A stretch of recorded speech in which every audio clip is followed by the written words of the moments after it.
terms of the main target of this budget and last year's, it's cost of living. Now, to me, that's important. We all need to manage our bills. But it's interesting that they're going after it again because inflation has already moderated. We saw inflation has gone from 6% plus down to 3.5%. So in truth, we've already solved the problem, yet the government is still putting it centre stage. Now, in this budget, there's a lot of cost of living announcements. And the first one was the power relief. Now, this is a little bit of a tricky one for me. This is what I call the inflation plug.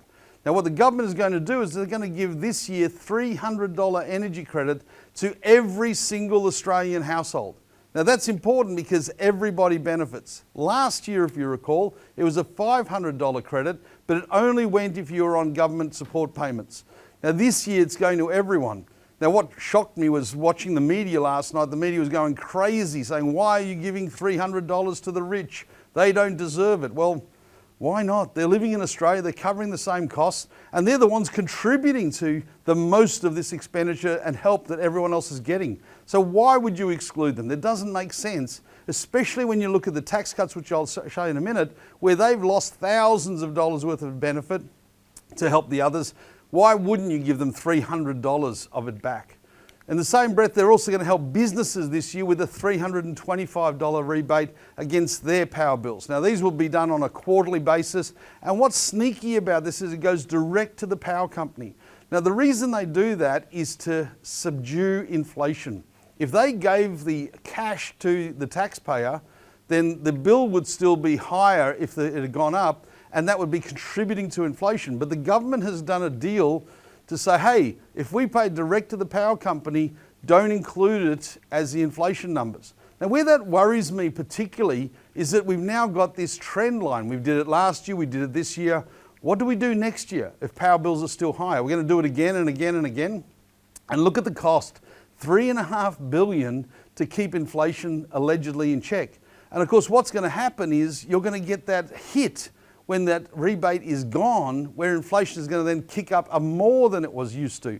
So I'm not sure it's a good thing to do, especially when you consider, I went and did a little bit of searching around, and for $3.5 billion, you can build a pretty big power station.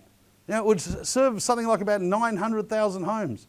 So if you're going to put $3.5 billion into power, build a station, because supply is the only thing that can keep prices down. So that doesn't make sense to me, but it's an easy fix. It's a quick fix, and it will definitely be a welcome fix for everybody that's there. But it's not a long solution.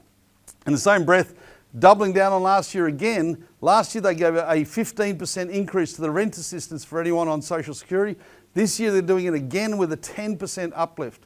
Now, again, it's a big hit, $1.9 billion, but it's a sugar out there. It's not really helping because it's not enough to cope with the rent rises. And so again, I'm not a big fan of this, but the government, I will give them credit, as you'll see later, are doing a lot to improve the quantum and the quantity of social housing. So hopefully that will have the counterbalancing effect.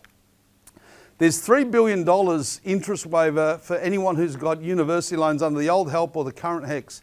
So that's a big bonus. Now, what they're doing here is that the old university loans were all indexed to inflation. So inflation was basically your interest cost on your loan, which wasn't a problem when inflation was quite modest. So it was only 2, 3, 4%. But of course, last year inflation topped up over 6%. So all of those students with all their loans ended up with a massive interest cost.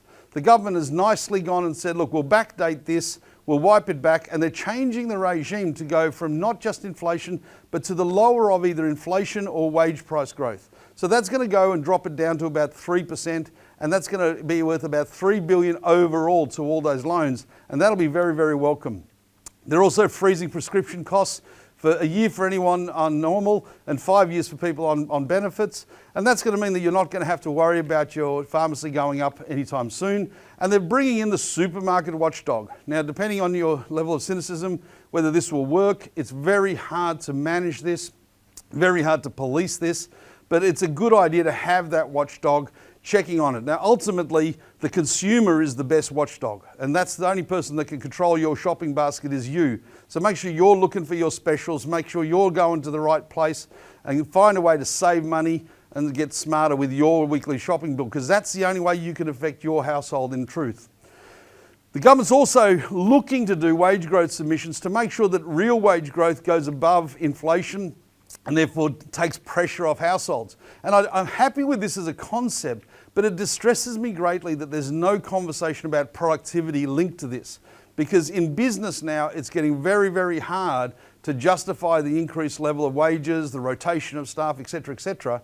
And you're competing largely with the government at wage cost.